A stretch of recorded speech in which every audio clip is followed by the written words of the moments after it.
हट जा सामने से, अरे खेबड़ी खड़ी है। हाँ?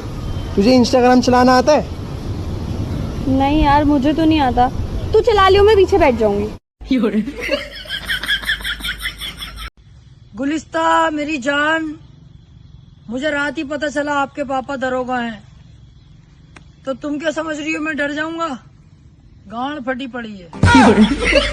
तो ये लाइन मेरी पड़ोसन के लिए कि मैंने तुझे गुलाब का फूल भी दिया, फिर भी तूने मेरे साथ ऐसा क्यों किया।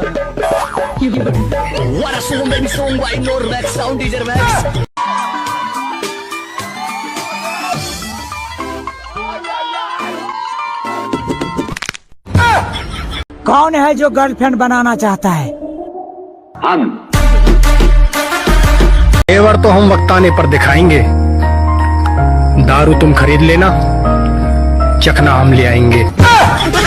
3, 2, 1 स्टार्ट। ए बाबा, एक और झकास चीज दिखाओ क्या? हाँ? ये इधर क्या हुआ? अबे तू तो उधर खड़ा रे।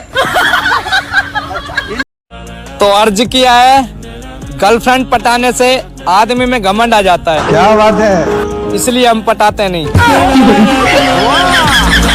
अरे पता नहीं फिल्म में लड़की से टकराने पर कैसे प्यार हो जाता है। हम आ रहे थे, वो लड़की से टकरा गए। तो क्या बोली? अरे बोली कि ठीक से चलना लौड़े, अंधा है क्या? दिल तोड़ के। आपको कैसे भूल सकते हैं, आपने तो बहुत गू खाया है। अरे कल एक शादी में गया था तो आंटी लाइन मार रही थी, डूब के मर जाओ कुंवारी लड़कियों।